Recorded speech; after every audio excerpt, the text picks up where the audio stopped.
mucho gusto en saludarlos.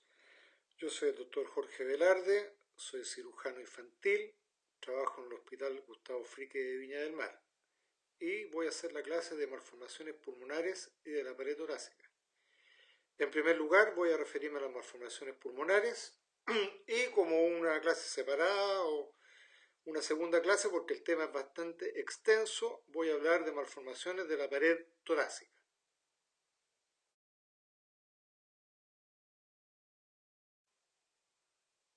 Para hablar de malformaciones pulmonares es necesario hacer un recuerdo embriológico del desarrollo pulmonar. Vean la imagen que está a mano derecha. Lo primero que aparece en la imagen A se ve es el divertículo respiratorio. En la imagen B se ve como a la cuarta semana ya aparece lo que se llama el brote laringo-tráqueo-pulmonar. En las imágenes C, D y E, que reconstruyen lo que pasa en el curso de la quinta semana, se ve cómo aparece la bifurcación y los brotes pulmonares con los bronquios principales y los bronquios secundarios. En la imagen F se ve como a la séptima semana ya se dividen los bronquios terciarios. Esta formación del árbol bronquial continúa hasta la semana 16 y luego viene una subdivisión continua hasta 17 veces de bronquíolos para ir a formar finalmente los bronquíolos respiratorios, los sacos alveolares y los alvéolos.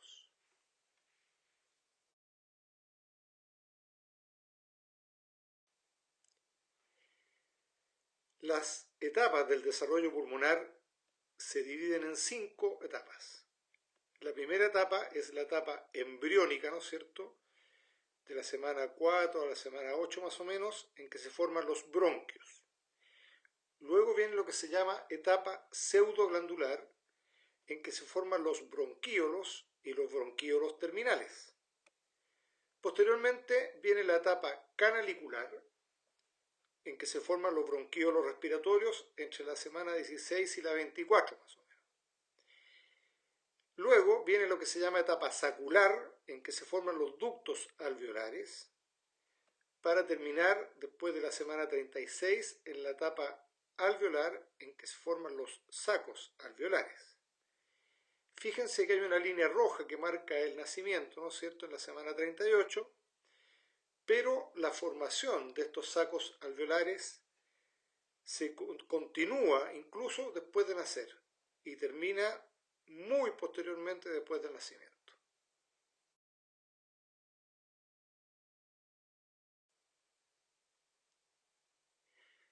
Aquí se ve cómo se va desarrollando el pulmón, ¿no es cierto?, y lo que pasa con los tabiques. Fíjense en la imagen de arriba a la izquierda, en que inicialmente estos tabiques son bastante gruesos, tienen vasos sanguíneos y tiene el inicio de la formación de los alvéolos. En la imagen central arriba se ve como los tabiques se van adelgazando y a la derecha arriba se ve como cada vez estos tabiques están más delgados, ya hay formación del epitelio alveolar, ¿no es cierto?, con los tipos de neumocitos tipo 1, tipo 2. Y en la imagen de abajo a la izquierda se ve como ya hay una relación íntima entre el epitelio del vaso sanguíneo y del alvéolo, lo cual permite el intercambio gaseoso. Esto mismo se observa en la microscopía electrónica en la imagen que se ve abajo a la derecha.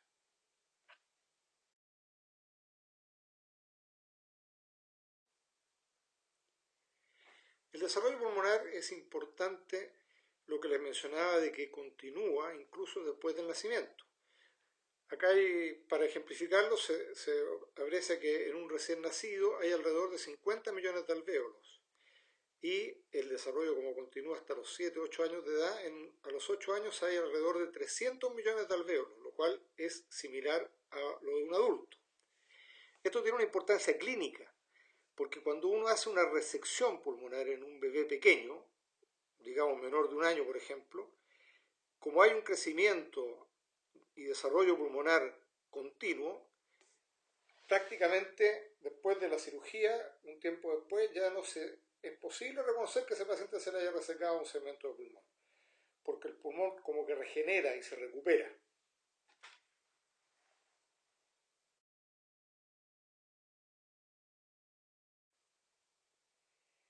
Las malformaciones pulmonares tienen ciertas características. En primer lugar, son muy poco frecuentes. Son 1 cada 10.000 a 35.000 embarazos. O sea, realmente es poco probable que a ustedes les toque ver alguna, pero es importante que por lo menos las conozcan, las hayan oído alguna vez mencionar. Es importante tener la capacidad de reconocer que es una malformación y que es una variante anatómica, que no son lo mismo. Son lesiones potencialmente graves. Incluso hay mortalidad derivada de estas lesiones y posibilidades en algunos casos de transformación maligna.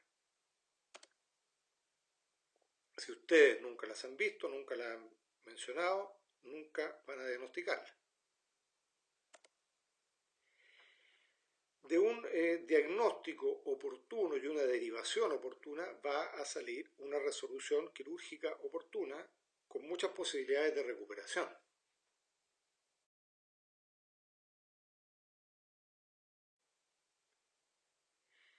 ¿Cuáles son las malformaciones más frecuentes?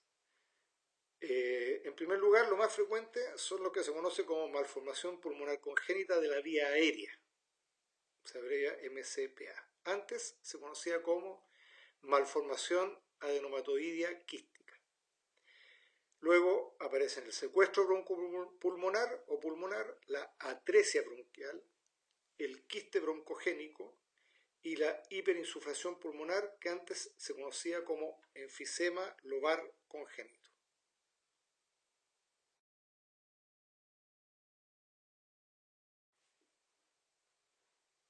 ¿Cuál es la manera de presentarse de estas malformaciones? En primer lugar, lo más frecuente es que se haga el diagnóstico en forma antenatal. Hoy en día, a toda mujer embarazada se le hace un control ecográfico, al menos 1 o 2 controles ecográficos durante el embarazo, y la mayoría de estas lesiones se pueden diagnosticar en forma antenatal. En segundo lugar, como manera de presentación en el recién nacido, es el distrés respiratorio. Muchas de estas lesiones provocan un importante distrés respiratorio en el periodo neonatal. Se pueden manifestar también como infecciones a repetición o por intermedio de una complicación aguda, por ejemplo, con la formación de un absceso, por hemoptisis o por hiperinsuflación. Se insufla una de estas lesiones, uno de estos quistes, y produce sintomatología. En el adulto se pueden desarrollar tumores producto de alguna de estas lesiones que pueden ser consideradas precancerosas.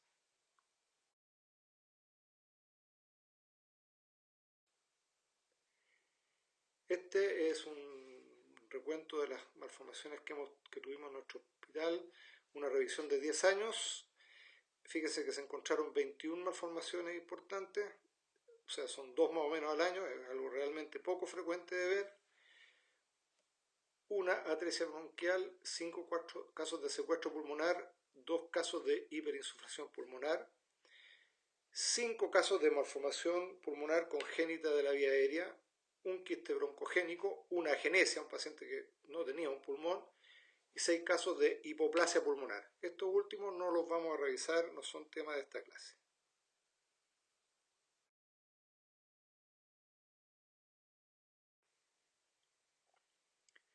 ¿Por qué se producen estas malformaciones? Distintas noxas, dependiendo del momento del desarrollo, de su extensión y qué parte comprometen, si comprometen la vía aérea o la trama vascular o ambas, pueden provocar diferentes malformaciones. Por ejemplo, una noxa extensa puede resultar en una agenesia pulmonar completa o parcial, que no se forme un pulmón o que haya un pulmón hipoplásico. En segundo lugar, pequeñas noxas en periodos iniciales del desarrollo, en que se produce una noxa a nivel de los brotes, ¿no es cierto?, laringotraqueobronquiales, pero con continuidad del desarrollo distal del árbol traqueobronquial, pulmonar y vascular, explicarían los llamados quistes broncogénicos. En tercer lugar, cuando hay una detención del desarrollo vascular pulmonar, pero hay mantención del crecimiento del árbol bronquial que permanece irrigado por el sistema arterial sistémico, se produce lo que se llama los secuestros, es decir, los secuestros son tejido pulmonar que mantiene irrigación sistémica, pero que no se irriga por la irrigación pulmonar y que por lo tanto queda secuestrado de participar en el intercambio gaseoso y puede producir un efecto shunt, por eso que se llama secuestro.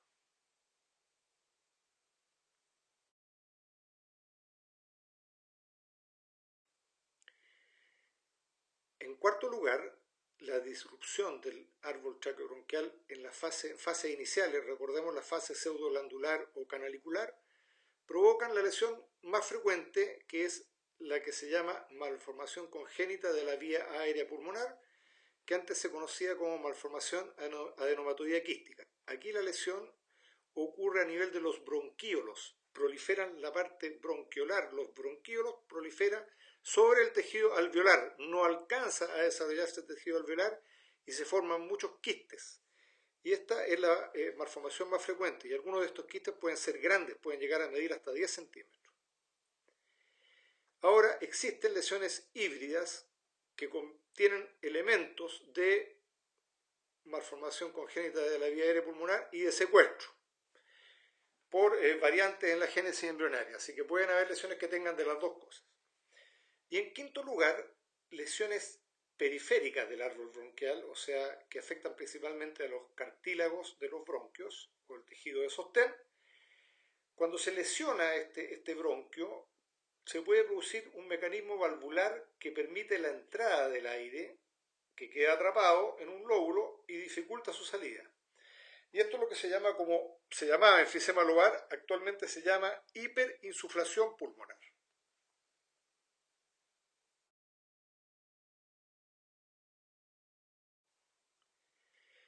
Este dibujo muestra arriba a la izquierda lo que es un quiste broncogénico, ¿cierto? Su origen derivado del árbol traqueobronquial primitivo.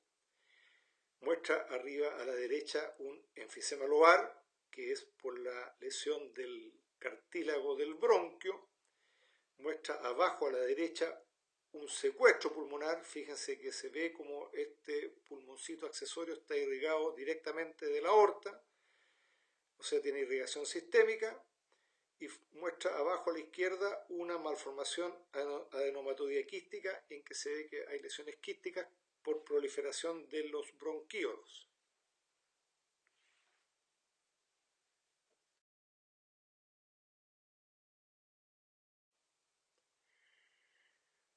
¿Cómo vamos a estudiar estas enfermedades? En primer lugar dijimos que en muchos casos el diagnóstico se hace antenatal. Recordemos que a todas las mujeres embarazadas se le hacen ecotomografía, habitualmente dos, una entre las 11 y las 14 semanas de vida y la segunda entre la semana 20 y la 24, y esto permite diagnosticar hasta el 94% de las malformaciones pulmonares. Una vez que la han diagnosticado, se le hace un seguimiento ecográfico. ¿Por qué? Porque esto, cuando son lesiones grandes, tienen riesgo de hidrops y de muerte fetal. Y en esos casos existe la opción de un tratamiento antenatal. Vamos a ver después un caso en que se puede hacer cuando es un quiste dominante grande, se puede hacer una derivación toracoamniótica, y cuando son microquistes se puede utilizar tratamiento con esteroides.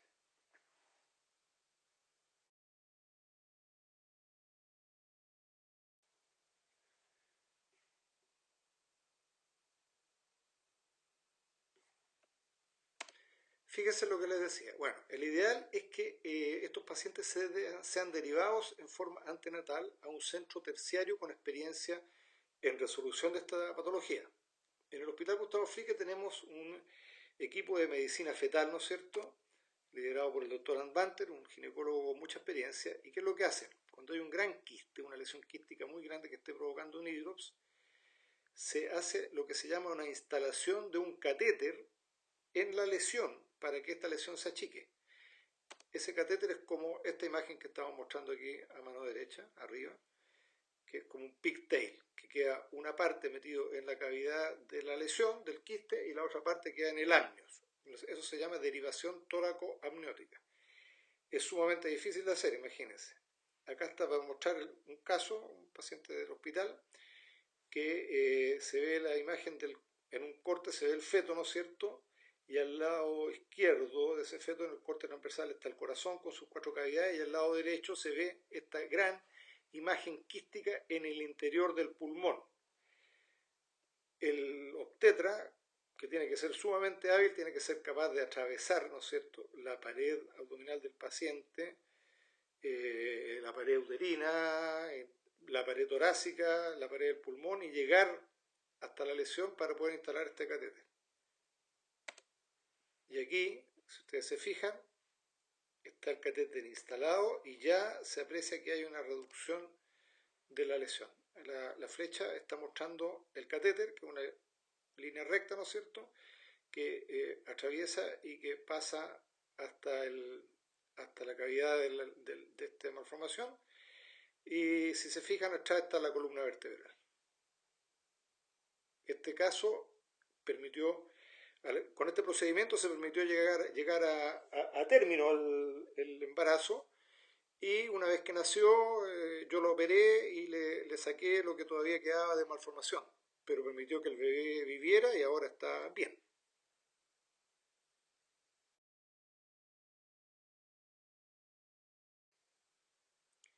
Entonces, nos podemos encontrar con diferentes escenarios con los bebés que nacen. Ya vimos el escenario con el diagnóstico antenatal, ¿no es cierto?, un paciente antes de nacer, pero con bebés que nacen tenemos básicamente hasta 3 posibilidades. Que el bebé esté asintomático al momento de nacer con una radiografía normal. Eso no significa que no tenga la malformación, pero está asintomático, lo que nos permite normalmente darlo de alta y hacer un escáner, una tomografía computada entre los 3 a 6 meses de vida, para comprobar la lesión, hacerle un seguimiento y tomar una decisión sobre si operarla o no. Obviamente que se adelanta esta imagen si hay distrés respiratorio o alguna otra complicación como infección. Si los quistes son mayores, es decir, y el bebé está sintomático, hay un desplazamiento del mediastino leve o moderado con algo de distrés respiratorio, el estudio se hace de inmediato en el momento de recién nacido y se programa una cirugía precoz. Ahora bien, hay lesiones muy grandes al momento del nacimiento, con gran desviación del mediastino, que esto va a requerir de que haya una coordinación entre el equipo de obstetricia, el equipo de neonatología y los cirujanos, porque a veces se hace la cesárea, el bebé nace y prácticamente requiere cirugía de inmediato para darle alguna posibilidad de sobrevida.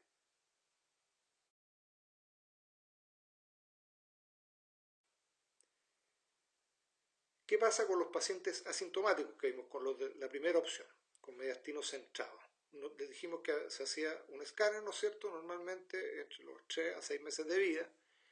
Y ahí hay dos opciones. Una, la opción de operar a estos pacientes, y la otra, la opción de observarlos. Los que están a favor de la opción de la cirugía la soportan, ¿no es cierto?, en el riesgo de infección, que es 5 a 10% de los 3 a 6 meses, y 15 a 43% en mayores de 2 años, o sea, puede llegar casi a la mitad de los pacientes. El riesgo de hacer un neumotórax y el riesgo no despreciable de malignización. La cirugía, ya vimos que mientras más pequeños eran los pacientes, ¿no es cierto?, cuando uno hace una resección pulmonar en un bebé, en un menor de 1 año sobre todo, y uno reseca todo ese tejido, después hay una gran recuperación y prácticamente es casi imposible notar que ese paciente se ha operado. Y este de abajo es un caso real, ¿no es cierto? Fíjense, una enorme malformación quística, esta es una malformación pulmonar congénita de la vía aérea, ¿no es cierto?, que antes se llamaba malformación adenomatoidea quística, y se reseca la lesión, y fíjense en la radiografía de control. Tal vez podría adivinarse que el pulmón izquierdo está un poquito más pequeño que el derecho, pero fíjense cómo se centró el mediastino, cómo se expandió el pulmón derecho, cómo se recuperó el pulmón izquierdo, es decir, los bebés pequeños se recuperan de una manera impresionante. Ahora, los que están de acuerdo con la opción de observación, lo que hacen es un seguimiento clínico y radiológico, ¿no es cierto?, esperando que no haya complicaciones y viendo cómo continúa la lesión, que no crezca, y plantean de que en algunos casos podría haber posibilidad de regresión espontánea de estas lesiones. Entonces, lo que uno hace es conversar con los padres y que ellos, en conjunto con el cirujano, ¿no es cierto?, tomen la decisión. Es una decisión que se toma, eso es lo que se llama un consentimiento informado. Hay que informar a los padres y ellos tienen que decidir si se opera o no se opera. ¿Qué prefieren?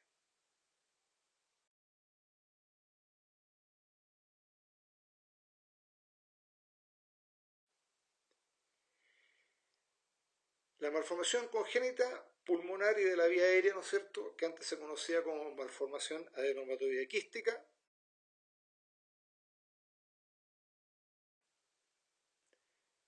esta es una masa multiquística, habitualmente de tejido pulmonar, en que ya vimos que proliferaban las estructuras bronquiales, los bronquíolos, con supresión casi total del desarrollo alveolar, y estos quistes pueden crecer por atrapamiento de aire y de líquido. Habitualmente son unilaterales y habitualmente afectan los lóbulos superiores.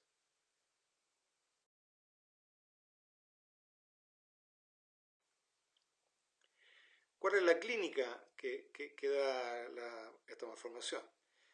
En el feto puede dar un hidroamnios con anasarca y muerte fetal, y en un recién nacido habitualmente da un distrés respiratorio, una insuficiencia respiratoria con desviación del mediastino y compresión del pulmón contralateral, y cuando pasan la etapa neonatal sin dar tantos síntomas, más adelante tienen el riesgo de infección y de transformación maligna.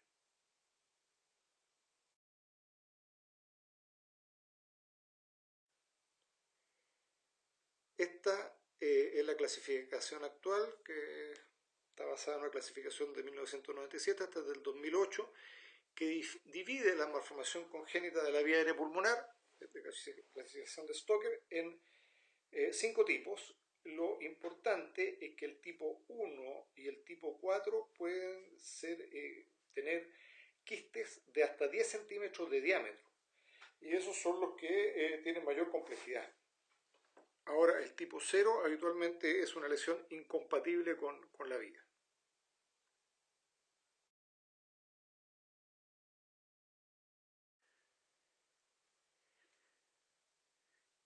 ¿Qué opciones tenemos con estas lesiones? Vimos que algunas se podían tratar en forma prenatal, y cuando nacen y se decide la cirugía, habitualmente lo que se hace es una lobectomía pulmonar completa. Es raro que se hagan resecciones menores con Stapler.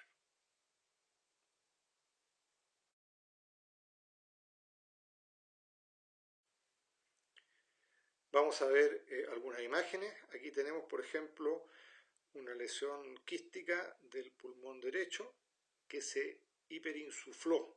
Fíjense cómo hay una gran imagen ahí que incluso desvía el mediastino y comprime el pulmón izquierdo.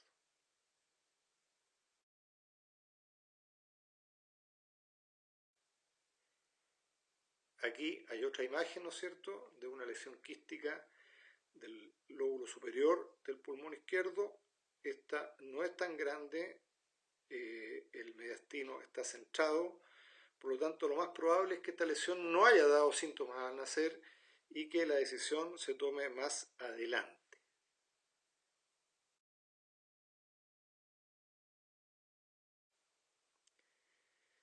Vamos a ver un caso que nos tocó tratar en el hospital. Este era un niñito que consultaba por neumonias a repetición en el lóbulo superior derecho. Fíjense que hay una imagen condensante, ¿no es cierto? Y este paciente se trataba con antibióticos, mejoraba su cuadro de neumonía, pero al tiempo después volvía y tenía un cuadro exactamente en la misma zona, una neumopatía en la misma zona, lo cual hizo sospechar de que podía haber algo de base, y hubo que completar el estudio.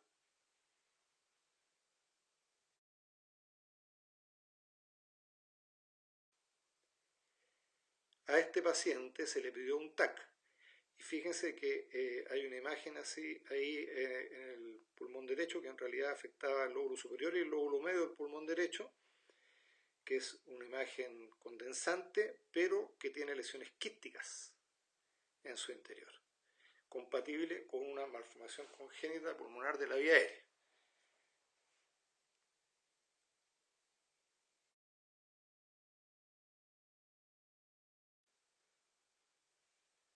Este paciente se operó. Fíjense cómo se ve el pulmón normal, que es un pulmón rosadito, aireadito, y la lesión, conocida antes como malformación adenomatoidea quística, se ve como una imagen hepatizada, roja. Esa es una imagen, ¿no es cierto?, de una lesión sólida que en su interior tenía múltiples quistes. Se hizo la extirpación de la lesión.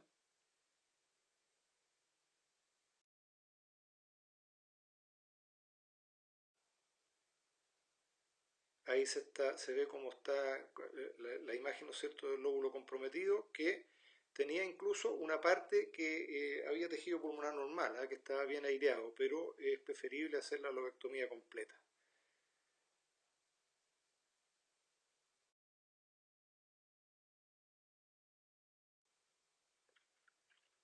Esa es la pieza operatoria, ¿no es cierto?, que presentaba una lesión, como les decía, compatible con una malformación adenomatoidea quística o malformación congénita de la vía aérea pulmonar.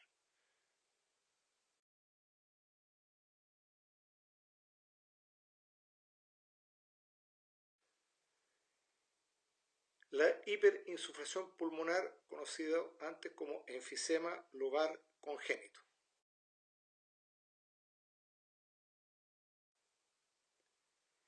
Las características del enfisema lobar congénito es que habitualmente afecta a los lóbulos superiores, se manifiesta frecuentemente en el recién nacido y en lactantes, y se caracteriza por una inflación excesiva del lóbulo por este mecanismo de válvula que les decía yo, que se llena de aire. En el recién nacido da como síntoma un distrés respiratorio muy importante, y este distrés puede evolucionar en forma progresiva, llegando a constituir una emergencia quirúrgica. El paciente puede fallecer si no se opera a tiempo.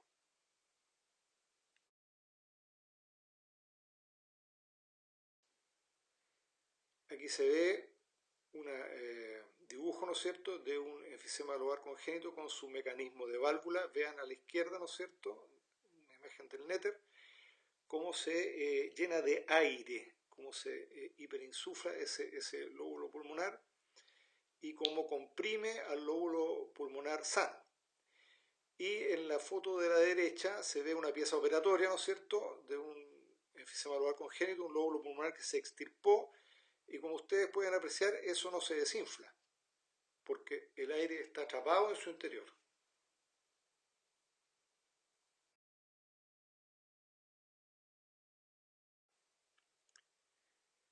Vamos a ver alguna radiografía. Aquí se ve en esta radiografía cómo hay una hiperinsuflación con herniación del pulmón izquierdo, ¿no es cierto?, con herniación hacia la derecha, y desplazamiento del mediastino y compresión del pulmón derecho. Esta imagen es característica del enfisema lobar.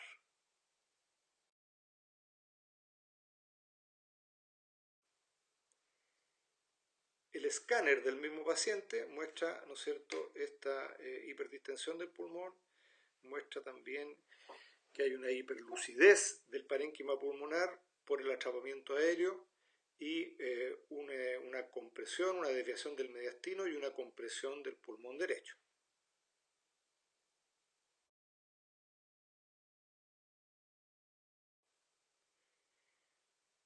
Este es otro paciente con un enfisema lobar congénito del lóbulo superior derecho.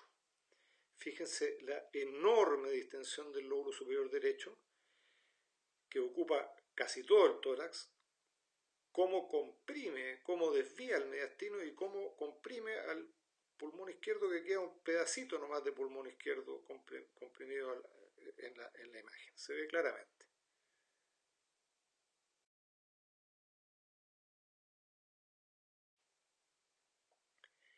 Este paciente, la otra era el escáner del paciente, este paciente se operó. Fíjense que al momento de hacer la toracotomía, el pulmón se hernia y se sale de la cavidad torácica porque está tan comprimido y tan a presión que sale solo prácticamente. Y se procede a la extirpación.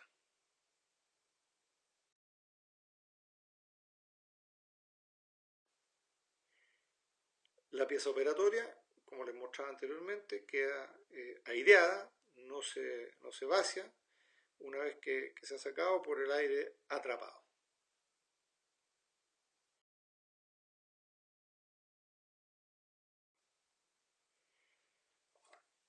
¿Con qué patología hay que hacer el diagnóstico diferencial de la hiperinsuflación pulmonar? Básicamente con el neumotórax, sobre todo en recién nacidos que están con ventilación, ¿no es cierto? Tienen riesgo de neumotórax. A la izquierda, una radiografía de una hiperinsuflación pulmonar, en que lo importante es que es una enorme hiperinsuflación pulmonar, ¿no es cierto?, con desviación del mediastino y le queda pero un conchito de pulmón izquierdo. Es un enorme que ocupa prácticamente todo el tórax, el pulmón derecho, pero lo importante es que tiene trama vascular en su interior, ¿no es cierto? Trama vascular y por lo tanto es completamente diferente al neumotórax que se ve en la radiografía del lado derecho, en que no hay trama vascular y el pulmón está colapsado, comprimido y pegado al mediastino. Las imágenes de la radiografía son muy clarificadoras.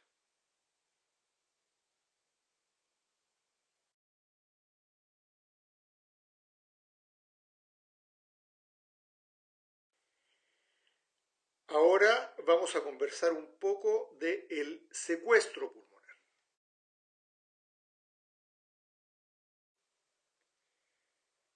El secuestro pulmonar se caracteriza por ser una masa de tejido pulmonar no funcionante.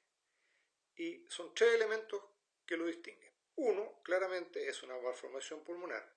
Segundo, ya mencionamos que mantiene irrigación sistémica por una o más arterias anómalas. Y tercero, habitualmente no hay comunicación al árbol traqueobronquial.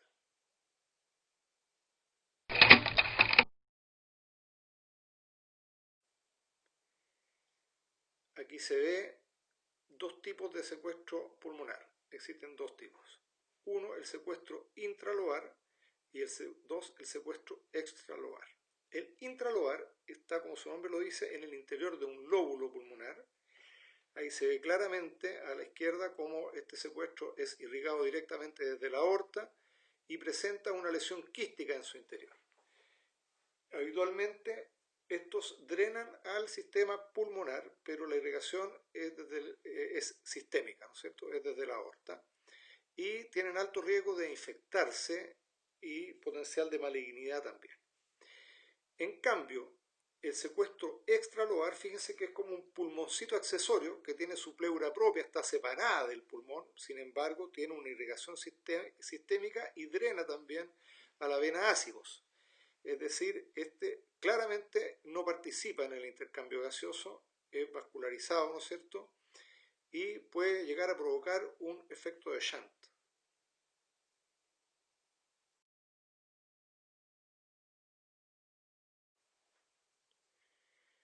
Aquí están algunas características del secuestro extralobar, para diferenciarlo del intralobar. Ya dijimos que el extralobar tiene pleura propia, está recubierto por su pleura propia, es como un pulmoncito aparte, completo, ¿no es cierto? Habitualmente es sólido, es homogéneo, tiene irrigación arterial sistémica, drenaje venoso habitualmente sistémico también y frecuentemente se asocia a otras malformaciones como por ejemplo la hernia diafragmática. El intralobar no tiene pleura propia, está en el interior de un lóbulo pulmonar, puede ser bastante heterogéneo ya que puede ser quístico o sólido. Tiene obviamente irrigación arterial sistémica, pero el drenaje venoso es pulmonar y es raro que tenga malformaciones congénitas asociadas.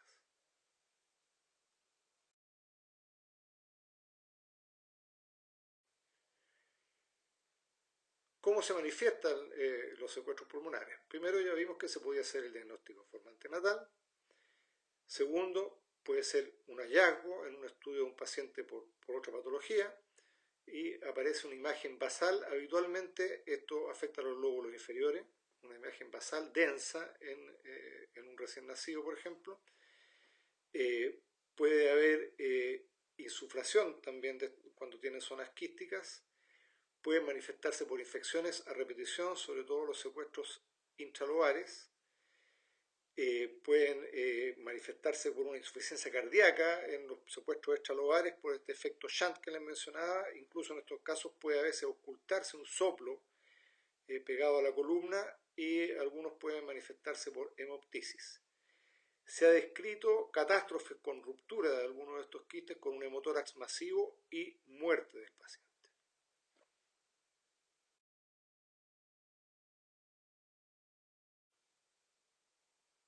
Vamos a ver algunos casos. Este es un paciente que se tomó una radiografía porque estaba cursando un cuadro respiratorio agudo y aparece esta imagen densa, basal, derecha, y fíjense que lo importante que tiene y cómo uno puede sospecharlo es que el borde de la imagen es muy liso. No es como una neumonía que habitualmente es difuminada. Entonces eso hace sospechar de que esto no es una neumonía común y corriente y se solicita un examen complementario.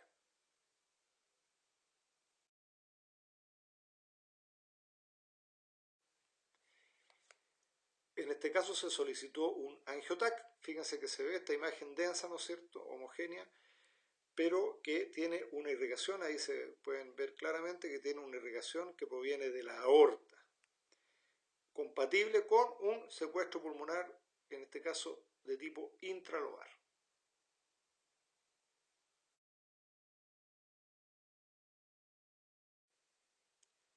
El estudio con angiotac nos permite muchas veces ver la irrigación de estas lesiones. Fíjense aquí la imagen de la aorta, ¿no es cierto?, infraabdominal o intraabdominal. Aparece una gran arteria que sube, atraviesa el diafragma e irriga una lesión que está en la base del pulmón izquierdo, compatible con un secuestro. En la imagen chiquitita que está abajo a la izquierda se alcanza a divisar la imagen densa, ¿no es cierto?, de este secuestro irrigado.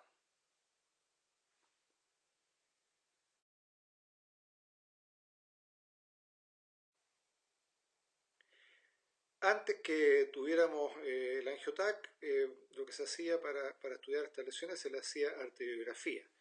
Y este es un paciente que tiene un secuestro de la base del pulmón derecho, que tiene una arteria que proviene del tronco celíaco, que también atraviesa el diafragma e irriga la lesión. Con esto se hacía antes el diagnóstico.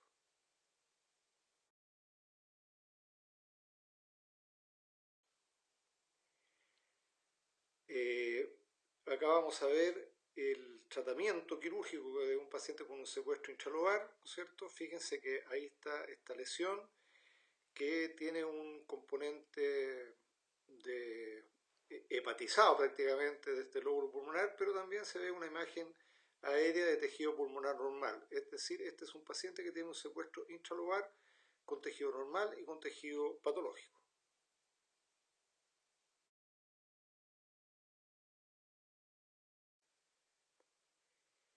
Es muy importante el abordaje del ilio de la lesión y el control vascular, porque si se llega a lesionar una de estas arterias se pueden recoger por debajo del diafragma y no hay ninguna manera de hacer la hemostasia y puede ser fatal durante la cirugía. Así que el control vascular es muy importante.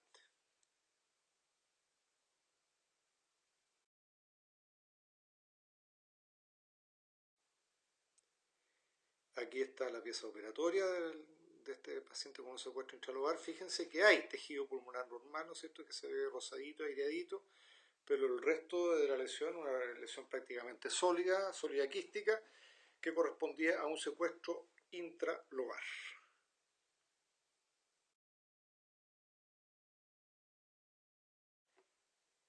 Este es otro paciente que se tomó una radiografía también por un niño mayor, de como 7 años. Una radiografía y un pediatra, su pediatra, que muy acucioso, le llamó la atención que veía una imagen densa sobre el hemidiafragma izquierda, en la base del pulmón izquierdo, que van a ver, se ve mejor en la radiografía lateral.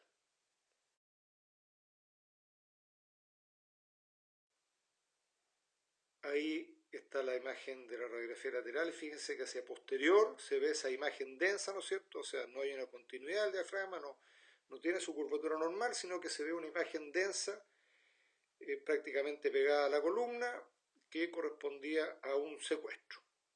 No se sabía en ese momento, se estudió con un escáner.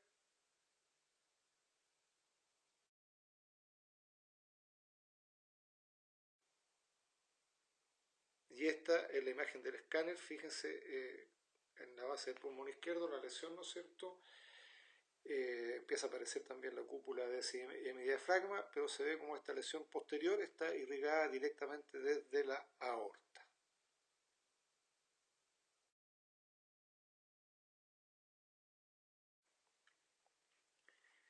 En esta imagen se ve más claramente el enorme vaso arterial que irriga esta lesión hipervascularizada, que incluso se puede apreciar que tiene algunas lesiones quísticas en su interior, y correspondiente con un secuestro de tipo extralobar.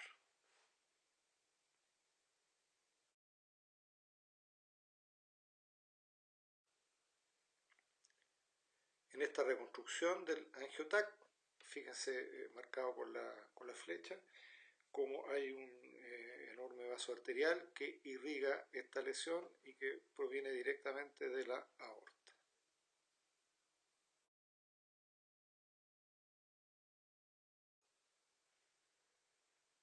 Esta es una foto de la cirugía. Ahí estamos tomando, ¿no es cierto?, esta lesión, este secuestro de tipo extralobar. Fíjense que es una lesión más bien sólida, con su pleura propia, completamente separada del pulmón que se ve a la derecha. Esta lesión corresponde claramente a un secuestro de tipo extralobar.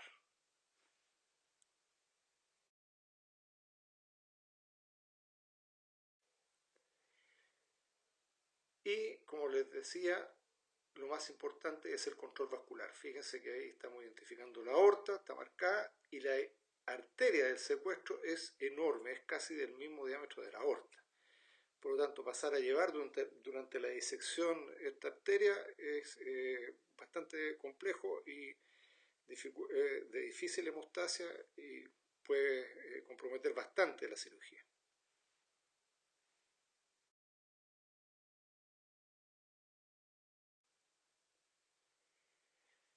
El quiste broncogénico. El quiste broncogénico habitualmente son centrales, los más frecuentes, están ubicados en el mediastino, pero también pueden tener ubicación periférica, incluso pueden tener ubicación extratorácica, subcutáneo, en la pared torácica, en el cuello o en otras ubicaciones. Son raros, pero pueden ocurrir.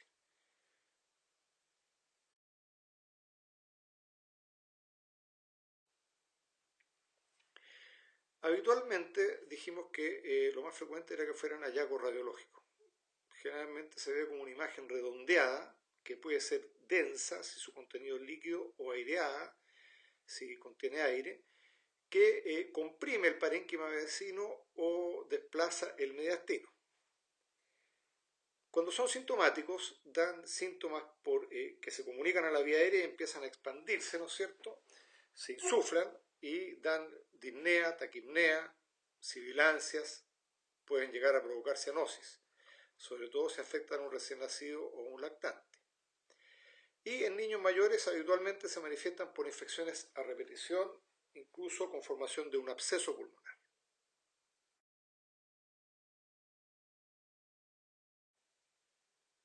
Aquí vemos una imagen muy bonita de un quiste broncogénico central que está ubicado a nivel de la carina y a mano derecha un corte de la lesión con un contenido mucinoso, ¿no es cierto? Esto es lo más frecuente de ver de los quistes broncogénicos, los quistes centrales.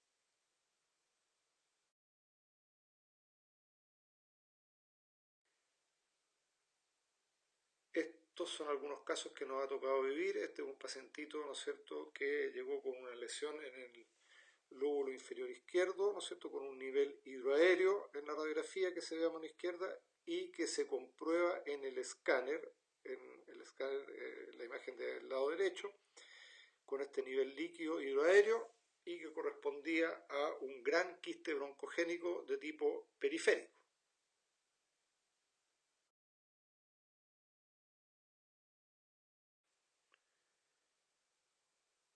Aquí vemos otra imagen de un quiste broncogénico central. Si se fijan, ¿no es cierto?, por delante de la vértebra está esta lesión redondeada con un contenido líquido y se ven el bronquio fuente derecho y el bronquio fuente izquierdo, o sea, la carina, y cómo comprime incluso un poco el bronquio fuente izquierdo, que se ve más angosto que el derecho.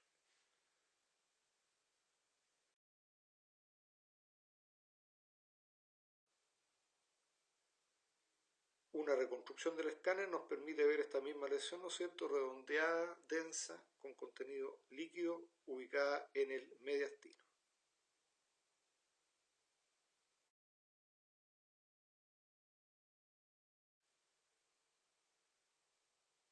Acá tenemos otro caso clínico de un paciente con un quiste del lóbulo superior izquierdo que se hiperinsufló, se comunicó a la vía aérea y empezó progresivamente a insuflarse.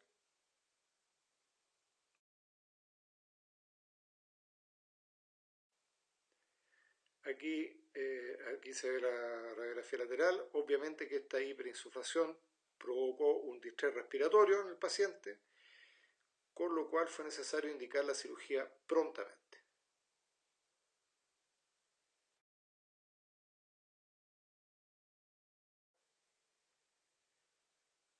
Acá están algunas fotografías de la cirugía.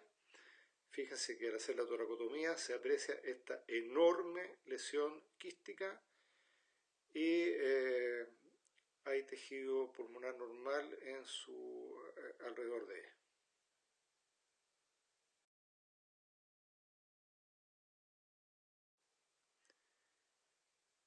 Otra imagen de la cirugía para ver esta lesión quística, ¿no es cierto?, y que está, ¿no es cierto?, ubicada en el lóbulo pulmonar inferior izquierdo, y se ve algo de tejido pulmonar normal alrededor de la lesión.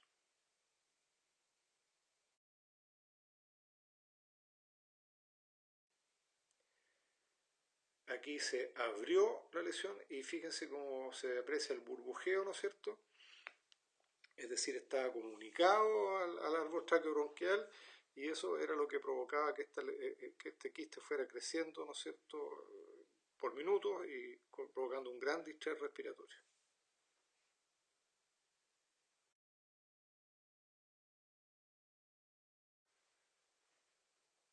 Finalmente, aquí se aprecia cómo se reseca este quiste en su totalidad, respetando el tejido pulmonar normal vecino.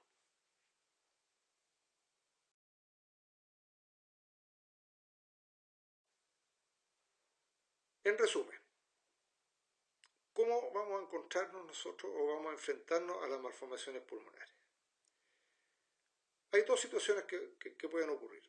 Uno, que en un paciente que se está estudiando por algún otro motivo, como hallazgo aparezca una imagen no habitual, o sea, una sorpresa. Un paciente con un cuadro bronquial obstructivo, un cuadro respiratorio alto, etcétera, o una sospecha de neumonía, se toma una radiografía y aparece esta imagen no habitual. O, en segundo caso, en un paciente que nosotros sospechemos que puede tener algo por su cuadro clínico y que vayamos dirigidamente en la búsqueda de una malformación pulmonar. En ambos casos vamos a encontrarnos con una imagen patológica en la radiografía.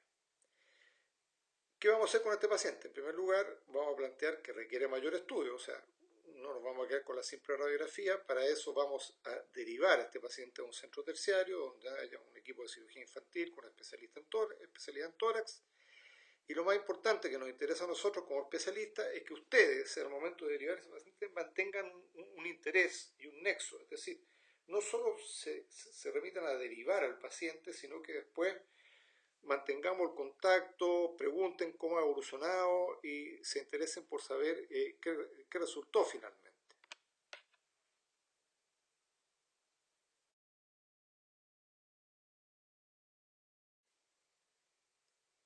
¿En qué casos vamos a hacer una búsqueda dirigida? Básicamente en dos tipos de pacientes. Uno, el paciente con una neumonía que no mejora, que la imagen no mejora. O sea, es decir, usted tiene un paciente con una neumonía, le instauran su tratamiento antibiótico adecuado, mejora, se le quita la fiebre o disminuye el cuadro clínico, ya no tienen tos, pero la imagen no mejora. O sea, mejora el paciente, pero no mejora la imagen. Si ustedes toman una radiografía de control, se ve prácticamente igual a la inicial. La condensación pulmonar se mantiene. Sin embargo, el cuadro clínico ha remitido en forma casi completa. Este paciente probablemente era una malformación que se infectó y amerita mayor estudio. Y el otro caso son pacientes que tienen neumonias recurrentes, es decir, que hacen un cuadro de neumonía, lóbulo superior derecho, por ejemplo, ustedes lo tratan, el paciente mejora y después, al tiempo después, vuelve a tener una neumonía en el mismo tiempo, en la misma parte, y posteriormente un tercero o cuarto cuadro exactamente en la misma ubicación. Y como normalmente uno no toma radiografías para ver cómo se han mejorado los pacientes, simplemente el control es clínico, es una situación parecida a la anterior, ¿no es cierto?, en que la imagen nunca va a mejorar, pero que en el fondo la consulta o la duda que ustedes se plantean es por qué tiene tantas neumonias en el mismo sitio.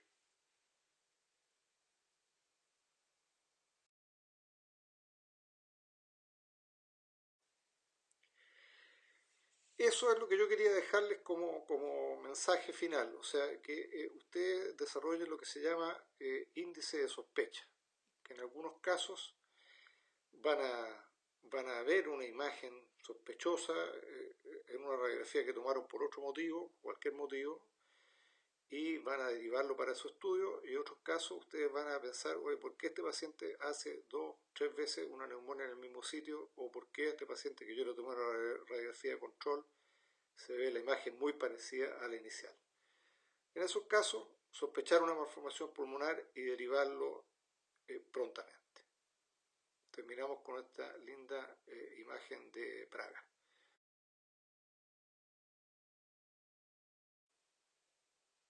Mucho gusto en saludarlos. Yo soy el doctor Jorge Velarde, soy cirujano infantil, trabajo en el Hospital Gustavo Fricke de Viña del Mar y voy a hacer la clase de malformaciones pulmonares y de la pared torácica. En primer lugar, voy a referirme a las malformaciones pulmonares y como una clase separada o una segunda clase, porque el tema es bastante extenso, voy a hablar de malformaciones de la pared torácica.